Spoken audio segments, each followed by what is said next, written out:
एके दिवशी भर दुपारी पनवेलच्या नाक्यावरून डॉक्टर बाबासाहेब आंबेडकरांची मोटार भर वेगात चालली होती. बाबासाहेबांना खूप तहान लागली म्हणून ड्रायव्हरनं जवळच्या हॉटेलसमोर गाडी थांबवली.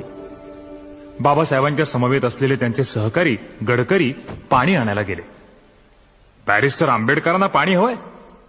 हॉटेलच्या मालकानं साफ नकार दिला. हॉटेल मालक उद्गारला, महार बॅरिस्टरला पाणी मुळीच मिळणार नाही. हे शब्द सोनबा येलवे नावाच्या लाकूड तोडणाऱ्या माणसानं ऐकले. धावत पळत तो घरी गेला. स्वच्छ पाण्यानं माठ भरून आणला. पण तेवढ्यात बाबासाहेबांची मोटार भर वेगानं निघून सुद्धा गेली.